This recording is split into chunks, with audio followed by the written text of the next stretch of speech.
Makanya saya sering bilang hati-hati, jangan sering ketukar. Mana adab tamu, mana adab tuan rumah. Jangan adab tamu dipakai adab tuan rumah. Adab tamu nggak boleh minta. Ini gue dari Depok jauh bener ini, mana panas-panas. Air putih begini orang ada warna-warnanya. Tuh tamu jangan begitu tuh. Jangan.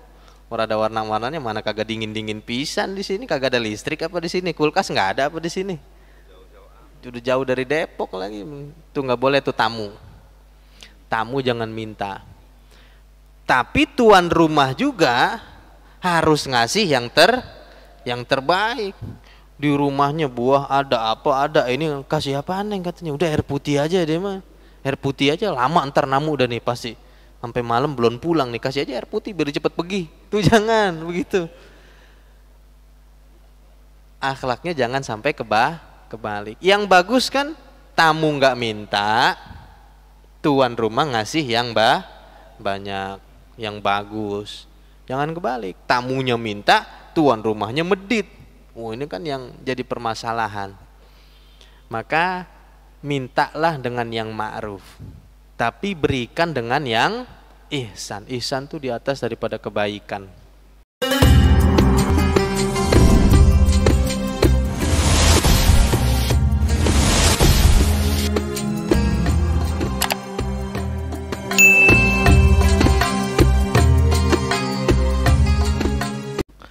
Bismillahirrahmanirrahim. Assalamualaikum warahmatullahi wabarakatuh.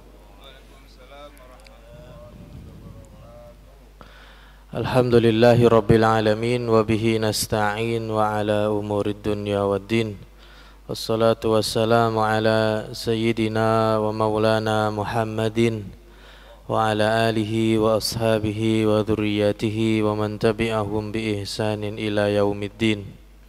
Amma ba'du, subhanaka la ilma lana illa ma 'allamtana innaka antal alimul hakim wa tub 'alaina ya maulana innaka antat tawwabur rahim.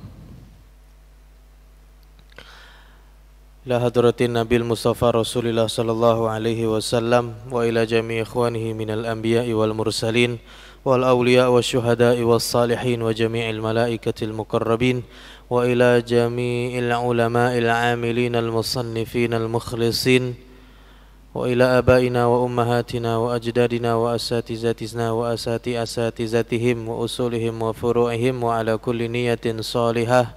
Al-Fatihah. A'udzu billahi minasy syaithanir rajim. Bismillahirrahmanirrahim. Alhamdulillahi rabbil alamin, arrahmanir rahim, maliki yaumiddin.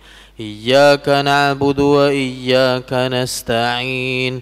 Ihdinas siratal mustaqim, siratal ladzina an'amta 'alaihim ghairil maghdubi 'alaihim waladdallin. Rabbi ighfir lana wa liwalidina, amin. Puji syukur kehadirat Allah Subhanahu wa taala. Kita niatkan i'tikaf, kita niatkan ta'lim, silaturahim. Kita niatkan mudah-mudahan Allah Subhanahu wa taala memberikan ilmu yang banyak lagi manfaat, rezeki yang banyak lagi berkah, anak-anak yang soleh dan solihah, amin ya rabbal alamin. InsyaAllah malam ini kita lanjutkan ta'lim kita, hadis keempat, bab pertama masih bab tentang ikhlas. Hadisnya diriwayatkan oleh sahabat Abi Abdillah Jabir. Wa an Abi Abdillah Jabir bin Abdillah radhiyallahu ta'ala anhuma qala. Dari Jabir, Abi Abdillah Jabir bin Abdullah radhiyallahu ta'ala anhuma, sahabat Abi Abdillah Jabir merupakan orang yang masuk Islam sejak kecil, dikenal dengan Jabir bin Abdullah. Dari kecil sudah masuk Islam, karena ayahnya pun Abdullah sudah masuk Islam dan gugur syahid di peperangan Uhud, ayahnya Jabir. Kemudian Jabir kecil waktu itu sudah memeluk agama Islam.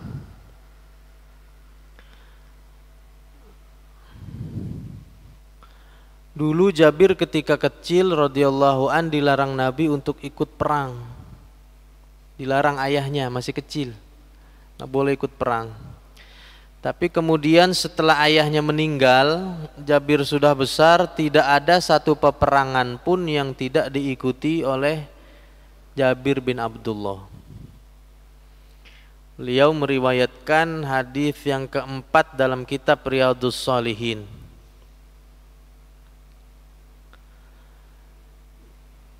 Kata Jabir sallallahu alaihi wasallam meriwayatkan dari Nabi sallallahu alaihi wasallam, kunna fi ghazwatin ma'an Nabi sallallahu alaihi wasallam. Kami berada pada satu peperangan bersama Nabi. Jadi Jabir bin Abdullah ikut berperang bersama Nabi sallallahu alaihi wasallam. Jabir ini orangnya miskin, termasuk orang yang sahabat yang memang dari awal tidak punya kekayaan yang banyak. Bahkan pulang dari perang Dzatur Riqa, Jabir bin Abdullah ketinggalan rombongan jauh karena untanya unta yang murah, unta yang jelek. Kalau konvoy orang-orang motornya 500 cc, dia bawanya yang 110 cc. Ketinggalan kan? Pasti orang-orang udah sampai Bandung dia baru nyampe Cianjur. Orang-orang pakai 1000 cc konvoy. Dia motornya cuman 125 cc. Helmnya masuk ke dalam. Jelas ketinggalan. Tapi Rasul tungguin tuh Jabir. Rasul tungguin, ya Jabir, kenapa ente ketinggalan? Tahu sendiri ya Rasul. Onta tua nih, onta tua lama jalannya, ketinggalan. Akhirnya sama Nabi SAW kemudian ketika di Madinah, ya Jabir gimana kalau ontanya nih beli? Kata Rasul, mau dibeli untanya Jabir sama Rasul. Unta antik tadi kan. Kita kan juga ada ya, ada yang motor suka disimpan antik. Tahun 70-an sampai sekarang masih ada disimpan. Mahal tuh harganya sekarang. Ada Vespa Super, Honda CB, mahal. RE King ada lagi belakangan, RE King mahal banget sampai 30 juta. RE King 2 tak boros banget 30 juta. Nah itu mau dibeli sama Rasul. Kata Jabir, jangannya Rasul, nggak usah dijual lah. Motor begini masih dijual, kata Jabir. Kira-kira begitu kalau bahasa kita. Kata Nabi, bagaimana kalau 1 dirham? 1 dirham harganya. Tapi orang Arab tuh nggak ada yang buruk sangka. Kalau orang kita mah ngeledek gitu. Misalnya ada motornya butut, udah tak beli aja berapa, 200.000. Pasti orang bilang apa? Ngeledek ente gitu kan. Udah nggak usah ngeledek gitu, mau dibayarin motor 200.000. Tapi Jabir enggak, ya Rasul, janganlah. Kata Rasul, apa harganya kurang? Akhirnya dinaikin sampai sekitar 40 dirham harganya tuh. Kata Jabir, beneran Rasul ikhlas harganya segitu? Motor butut dibayarin mahal banget sama Rasul. Beneran tuh ikhlas, kata Jabir. Kata Rasul ikhlas. Tapi kata Jabir, nanti dah nyampe di Madinah baru dijual. Kalau enggak nih enggak ada kendaraan kalau sekarang. Aneh pinjem dulu, kata Jabir. Ya udah. Akhirnya Rasul tunggu sama Bilal di Masjid Nabawi. Itu Jabir tuh datang. Tuh nanti untanya dia mau jual tuh. Nabi ada di Masjid Nabawi bareng Bilal bin Rabah. Nah, ketika sampai di masjid, diserahkannya Rasul nih ontanya. Untanya dipegang, uangnya dikasih tuh 40 dirham tadi yang nyerahin Bilal. Bilal suruh lebihin. Dilebihin. Makanya ciri-ciri sahabat zaman dulu enggak ada yang sama keburukan itu sensitif. Bahkan sama sesuatu yang kita anggap buruk itu mesti husnuzon. Kalau orang kita kan sama keburukan sedikit sensitif. Apalagi keburukannya keburukan orang, itu sensitif banget. Modal begini nih, jangan-jangan maju ke depan mah biar dilihat orang lain nih tuh. Ini orang jadi imam nih supaya dilihat keren nih gitu. Supaya dibilang apa? Jangan. Sama keburukan jangan sensitif. Sama kebaikan boleh sensitif. Kalau ada kebaikan, kalaupun saya nggak bisa bantuin duit, saya bantuin tenaga gitu. Nggak bisa bantuin tenaga, kita dukung. Pak, saya punya program. Ini bagaimana kalau di masjid ada begini. Yang udah mah, yang begitu mah, ambles jangan. Setiap ada orang pengen buat kebaikan, kita dukung. Kalau kita punya dananya kita kasih. Kita nggak punya dananya, ya minimal kita dukung. Mohon maaf saya belum bisa bantuin apa-apa, saya dukung. Yang penting sensitif dengan kebaikan, jangan sensitif dengan keburukan. Yang kedua, kalau jual beli dianggap itu sesuatu yang bisa ngasih manfaat, orang yang penjualnya itu lebihin. Kasih, misalnya dia jual 40 dirham, Rasul ngasih lebihin, cuman nggak tahu di riwayatnya dilebihinnya berapa, nggak tahu. Aneh yang nggak tahu, mungkin ada yang tahu dilebihinnya tuh berapa. Makanya itu namanya ihsan.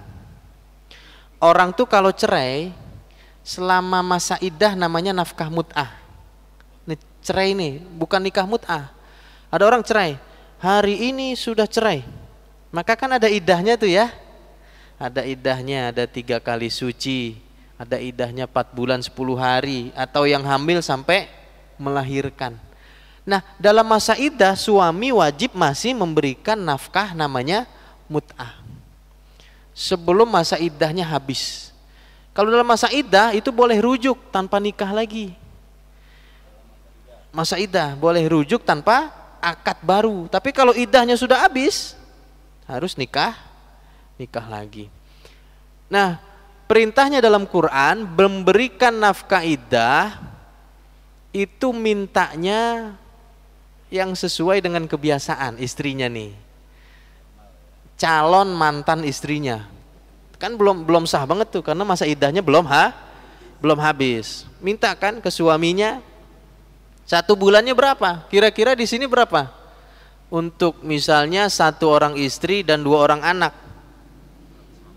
150, kecil bener sebulan. 3 juta lah ya, 3 juta. Misalnya untuk pasaran di sini 3 juta sekaligus sekolahnya, makannya lain sebagainya. Maka istrinya, calon mantan istrinya, ya mudah-mudahan gak jadi cerai, minta 3 juta 1 bulan.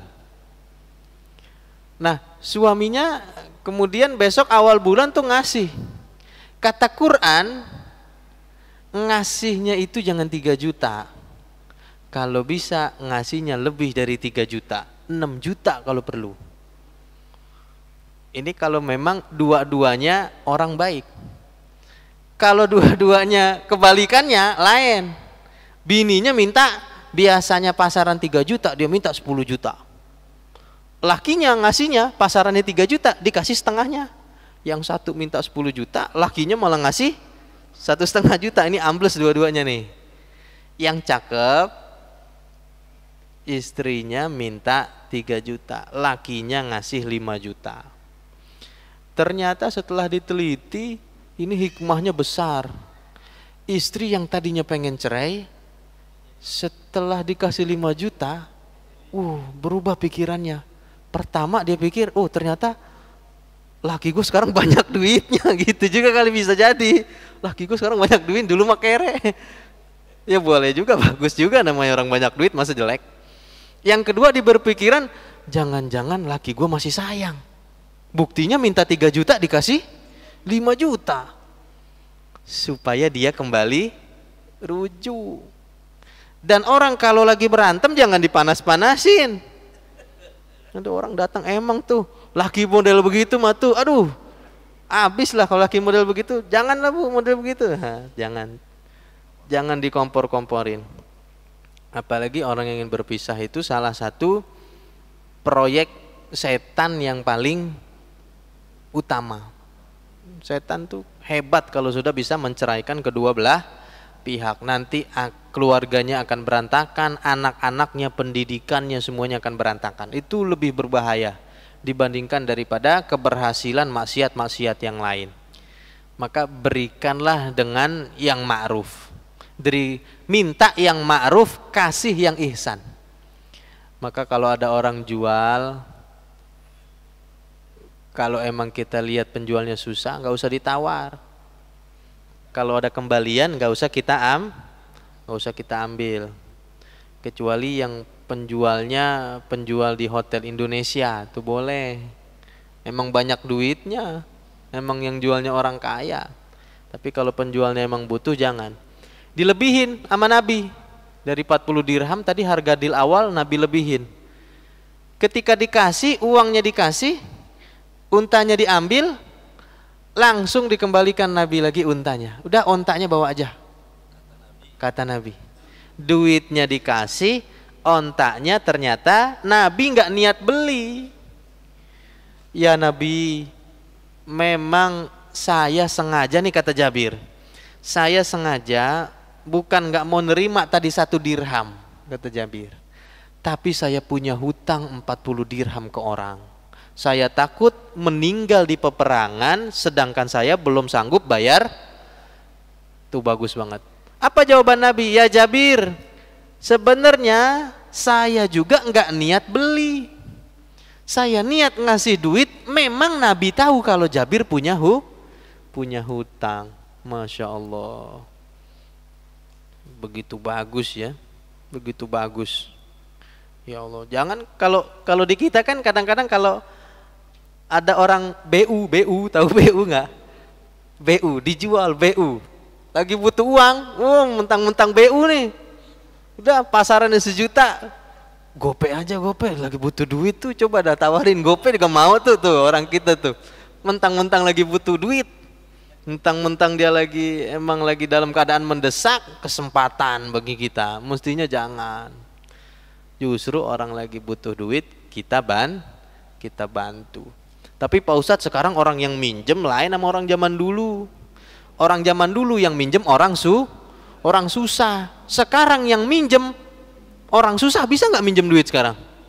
Nggak bisa, orang nggak punya apa-apaan. Apa yang mau digadein? Kan sekarang minjem harus ada jaminannya. Sekarang rata-rata yang minjem duit orang-orang bisnismen menengah ke atas, Pak Ustadz. Ya kalau yang itu mah nggak usah dilebihin. Emang itu orang kaya. Motif bisnis.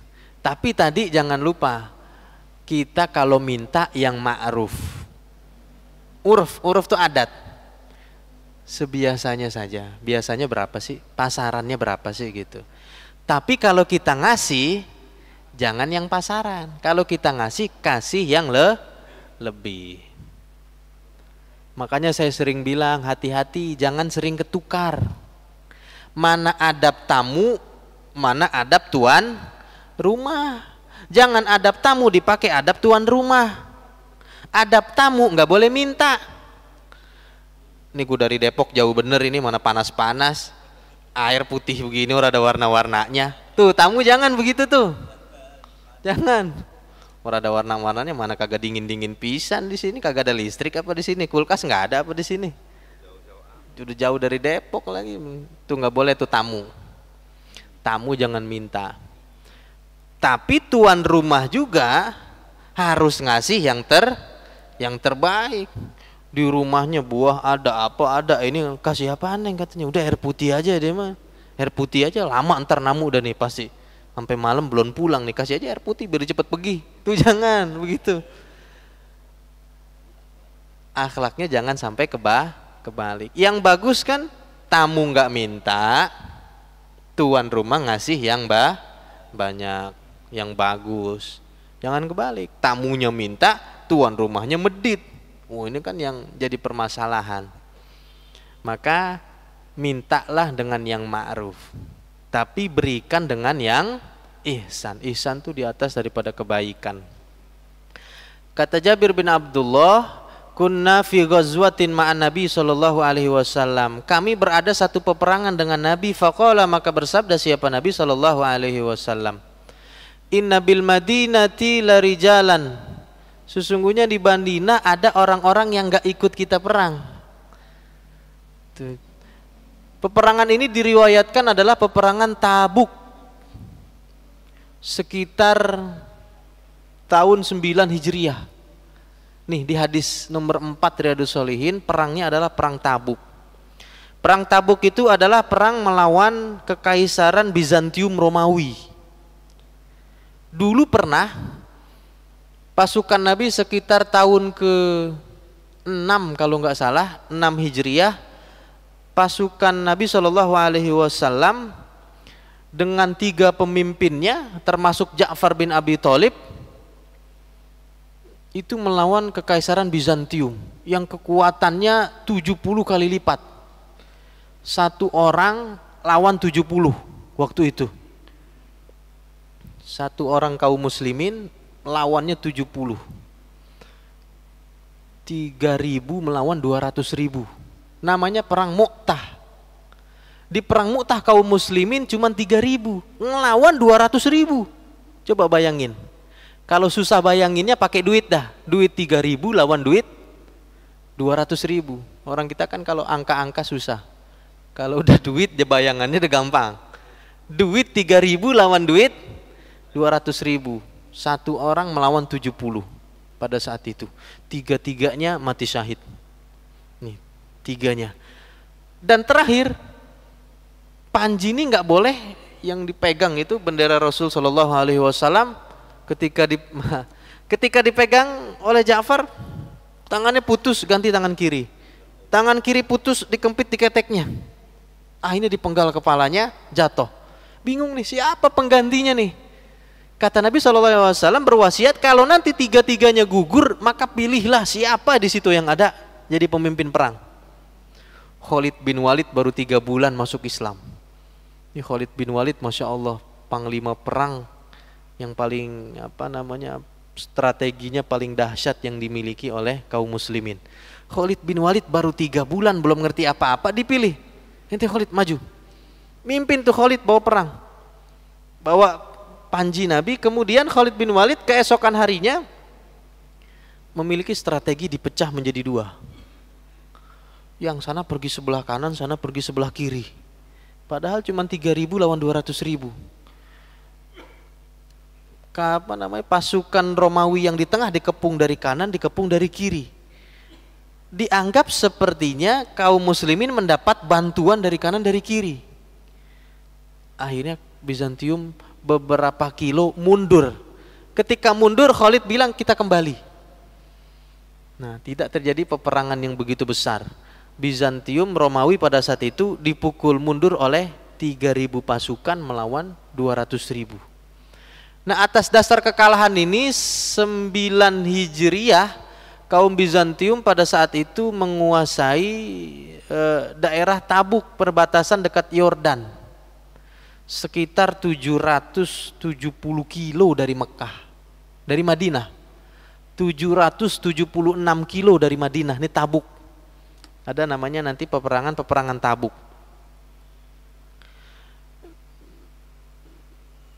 Kaum muslimin dipersiapkan sekitar 30.000 pasukan dari Madinah. Pada saat itu musim panas. Panas, kemarau panjang, itu musim terberat. Makanya Imam Bukhari meriwayatkan babu fi ghazwati Tabuk wa hiya ghazwatul usrati, menerangkan bab tentang perang Tabuk dan dia adalah perang yang paling terberat.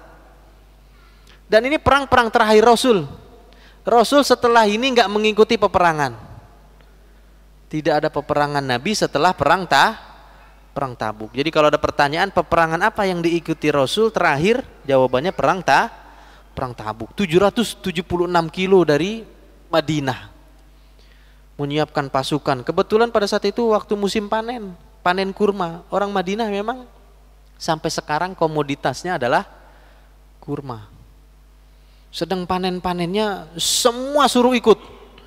Abu Bakar menyumbangkan seluruh hartanya. Semua hartanya habis untuk perang Tabuk. Umar bin Khattab radhiyallahu anhum jami'an setengahnya diinfakin. Setengah harta Umar bin Khattab, setengahnya. Utsman bin Affan sepertiga akomodasi mau unta, kuda, baju besi semua dari Utsman bin Affan. Sahabat yang lain ngeluarin semuanya. Habis-habisan. 30.000 pasukan disiapkan dari Madinah, pergi 776 km ke perbatasan Yordania. Hampir ke beda negara ini, jauh, peperangan terberat. 770 kilo dari mana sekarang? Kalau dari kita kemana? Surabaya 700 kilo.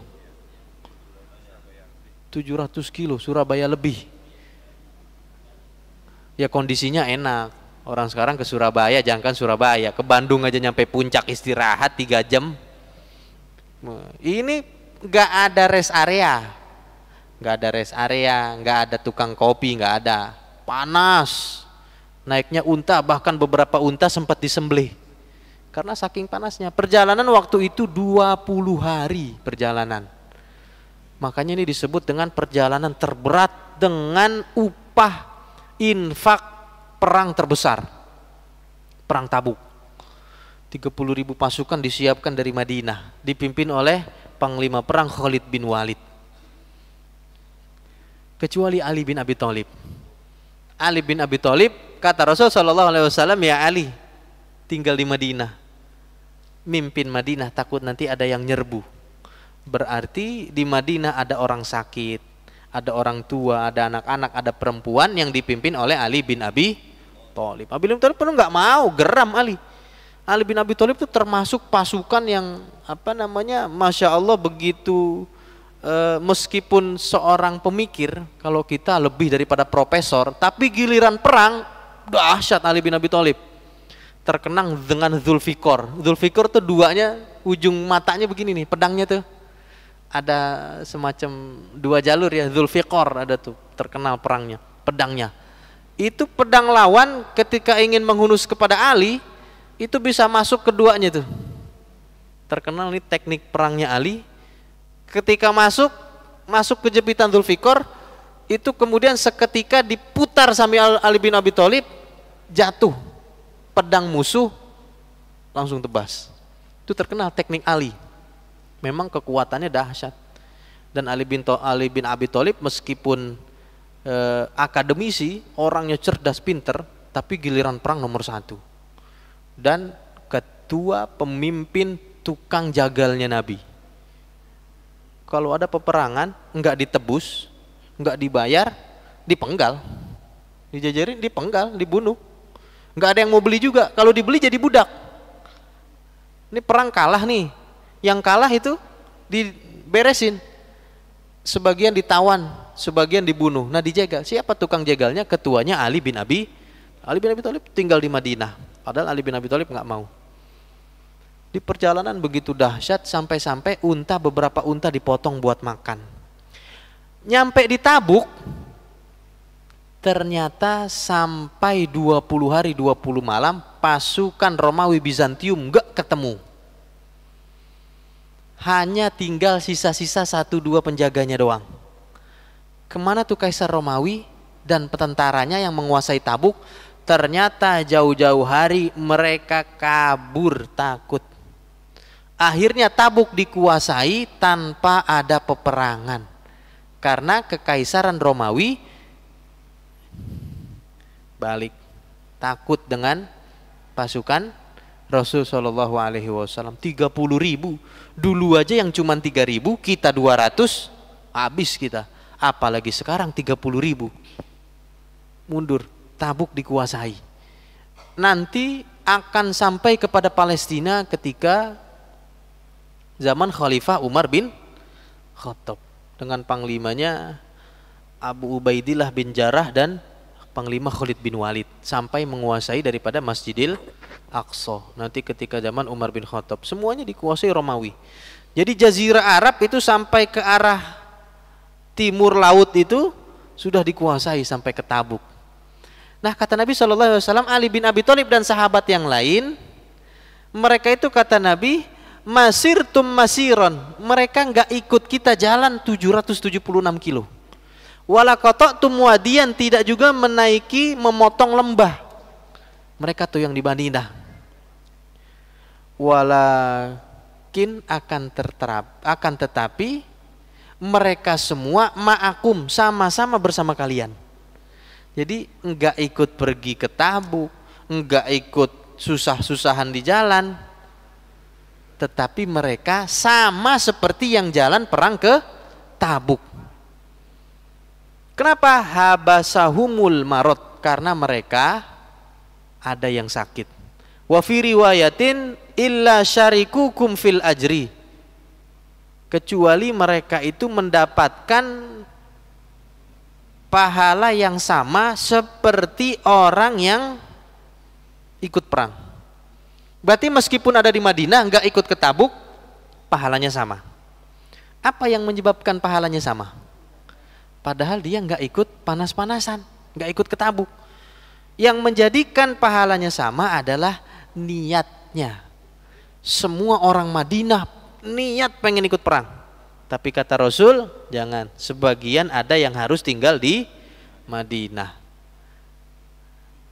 Wa rawa al-Bukhari, dan meriwayatkan Imam Bukhari dengan lafaz yang lain, an Anas bin Malik, dari Anas bin Malik radhiyallahu taala anhu, semoga meridhoi kepada Anas bin Malik. Anas bin Malik meriwayatkan juga melalui Imam Bukhari dengan redaksi hadis yang seperti sama riwayat Muslim dari Jabir bin Abdullah radhiyallahu taala anhu.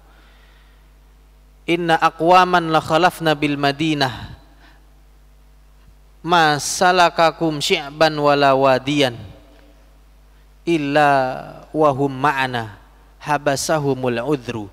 Sesungguhnya di Madinah ada yang enggak ikut kita perang, tapi mereka pahalanya sama seperti kita. Mereka terkena uzur, ada uzur, dan uzurnya uzur syar'i, nggak bisa ikut perangnya karena uzur syar'i. Berarti orang yang punya iktikad niat kuat itu pahalanya sama. Belum bisa naik haji, dalam hati tanamin mulai sekarang nih, yang belum daftar, yang belum punya duit, atau mungkin umurnya sudah sangat sepuh belum sempat naik haji, mulai sekarang tanamkan dalam hati, saya sangat ingin pergi haji. Kalaupun nanti sampai meninggal belum sempat naik haji, insya Allah pahalanya sama seperti orang yang naik haji. Belum sempat berkurban, belum sempat apa, tanamin dalam hati. Karena niat kebaikan sudah dihitung. Kalau niat keburukan belum dihitung. Niat tuh. Makanya sekarang niat nih, ya Allah, ntar malam saya pengen sholat tahajud 20 rakaat. Catat sama malaikat tuh. Niat akan sholat tahajud 20 rakaat. Meskipun nanti bangun-bangun tiba-tiba udah azan subuh, dapat nggak pahala 20 rakaat tahajud? Insya Allah dapat. Kalau memang niatnya benar. Jangan niatnya ngerjain malaikat. Malaikat mah tahu, Allah maha tahu. Ya Allah, ntar malam saya pengen niat sholat tahajud 20 rakaat. Dalam hatinya mah biar dicatat sama malaikat nih. Padahal mah dalam hati mah kagak. Paling bangun kencing doang, tidur lagi. Kata malaikat, model begini mah ketahuan nih, jangan dicatat. Malaikat Raqib jangan catat model begini mah. Dia mah cuma di mulutnya doang. Tahu malaikat Raqib Atid tuh. Tapi niat kebaikan betul-betul memang sudah dicatat meskipun belum dilaksanakan. Yang kedua pelajarannya, apa yang bisa menjadikan sebab udzur? Enggak sebab udzur tiba-tiba semua alasan bisa. Udzur itu memang sebab-sebab yang betul-betul tidak bisa menjalankan ibadah baru dibilang udzur. Kalau misalnya cuman ngantuk, udzur apa bukan? Enggak bangun cuman gara-gara ngantuk, udzur apa bukan? Bukan udzur. Bukan udzur. Udzur itu alasan syar'i yang memang kalau dia ada udzur itu dia betul-betul nggak bisa melaksanakan, baru namanya udzur. Makanya daruroh itu bukan hanya orang kita kan dikit-dikit daruroh. Ente kenapa kok bisa apa namanya dagang curang begitu, darurat Pak Ustadz. Ente kenapa kok bisa minum minuman yang haram, darurat Pak Ustadz. Keadaan dingin banget, kan sering ya keucap tuh darurat. Padahal darurat itu adalah uzur syar'i yang menyebabkan dia kalau dia nggak lakuin itu bisa meninggal. Kalau dia nggak lakukan itu hartanya hilang. Kalau dia nggak lakuin itu kehormatannya hilang. Kalau dia nggak lakuin itu keturunannya bisa tercemar. Itu baru namanya darurat. Makanya ada namanya darurah. Darurah itu baru boleh tidak melaksanakan kewajiban, baru disebut dengan uzur. Seperti sholat Jumat, hujan besar banget, petir. Orang dulu nggak bisa jalan, hujan besar. Kalau dulu kalau di padang pasir kalau hujan besar itu kalau orang nginjak itu blus, blus. Kalau sekarang kalau hujan besar bisa nggak? Ya ilah, tibang hujan besar doang. Kalau zaman sekarang nih, ilah tibang hujan besar doang, boro-boro becek. Kadang-kadang pakai mantel, kadang-kadang bawa mobil, payung, bisa. Dan itu sekarang nggak lagi uzur syar'i. Kalau zaman dulu hujan besar uzur syar'i. Karena memang jarak masjidnya pun jauh, jalan beberapa kilo dan nggak mungkin kalau hujan besar nggak bisa jalan. Kalau sekarang dari sini sampai kita sholat masih di Istiqlal jam 10 berangkat aja masih keburu. Jam 10 masih keburu.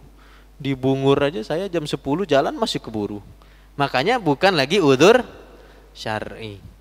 Nah itu kadang-kadang memang seberapa besar niat dan keinginan serta seberapa besar halangannya, pahala juga menentukan. Ada orang tua rajin ke masjid, cakep, pahalanya besar. Tapi ada anak muda datang ke masjid paling depan sholatnya, pahalanya lebih besar. Orang kaya sedekah wajar, namanya duitnya banyak biasa. Tapi ada orang miskin sedekah, itu luar biasa. Makanya mungkin sama-sama 10.000 tapi nilainya bisa lain. Orang yang susah 10.000 ya lebih berharga, lebih dahsyat. Dan itu yang bisa mendapatkan keredoan dan keberkahan dari Allah. Makanya kalau punya susah itu syukurin, alhamdulillah gue susah. Jadiin kesempatan tuh. Alhamdulillah susah, ya Allah duit lagi susah banget nih. Alhamdulillah udah paksain keluarin 10.000. Itu tuh yang jadi bawa keredoan dan jadi bawa keberkahan tuh sebenarnya. Lagi bener-bener males banget. Ke masjid nih lagi males banget, paksain. Di situ tuh yang justru ada keberkahan. Dibandingkan lagi rajin-rajinnya, lagi kaya-kayanya, biasa. Tapi kalau lagi miskin-miskinnya, lagi susah-susahnya, paksain. Disitulah keberkahan lebih besar. Maka hadis tadi beri pelajaran kepada kita, kalau niat itu sangat penting. Yang kedua, usaha itu sangat penting. Yang ketiga, jangan lupa kita untuk berbuat daripada ihsan. Rawahul Bukhari, rawahul Muslim hadis pertama, yang kedua rawahul Bukhari. Wallahu a'lam bishawab. Ada pertanyaan silakan. Bismillah.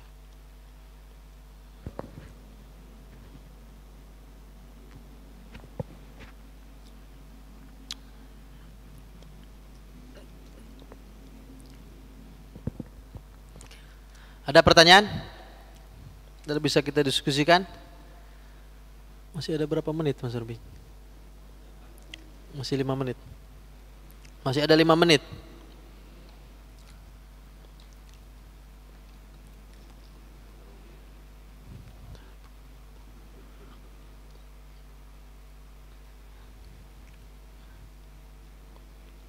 Setelah perang Tabuk, Nabi SAW pulang ke Madinah.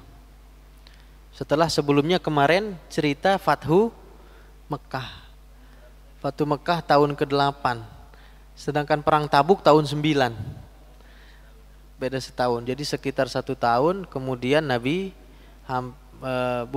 setelah Mu'tah kemudian penaklukan Taif, Nabi pulang ke Madinah. Berarti Tabuk Nabi sudah di Madinah. Yang sebelumnya di ke-8 Hijriah Nabi SAW berada di Mekah, masih dalam keadaan Fathu Mekah kemarin.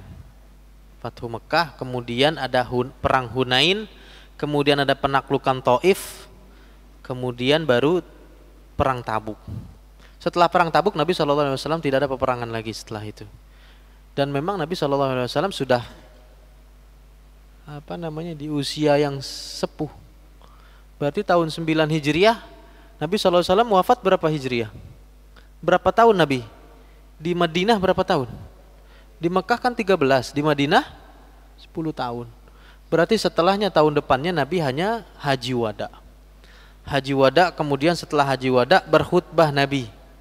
Khutbahnya Nabi dengan ayat-ayat terakhir mengindikasikan syariat telah sempurna. Makanya setelah khutbah sahabat beberapa yang cerdas mengetahui kalau syariat sudah sempurna, maka pengemban syariat akan kembali. Beberapa sahabat sudah tahu setelah khutbah wada, setelah haji Nabi terakhir. Makanya Nabi haji ya di tahun ke-10 Hijriah itu terakhir, sekali-sekalinya haji. Dengan umrohnya 4 kali. Umroh beserta hajinya. Seumur hidupnya berarti haji hanya sekali. Umrohnya 4 kali. Makanya ya kalau kita ada juga orang yang bilang kalau haji kalau bisa ikut Nabi di umur-umur sepuh. Tapi jangan juga udah umur sepuh mana kuat haji zaman sekarang. Berat, susah. Muda-muda udah bisa daftar haji gitu. Ada yang bilang. Tapi kalau umroh nggak ada batasannya. Kalau umroh kapan saja ya. Namanya orang kangen Nabi. Orang kangen Nabi diusahain pasti. Ada pertanyaan?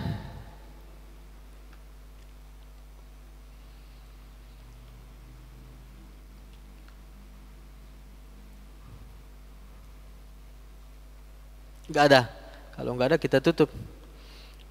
Kita tutup alhamdulillah hadis keempat dari kitab Riyadhus Shalihin Al-Imam An-Nawawi.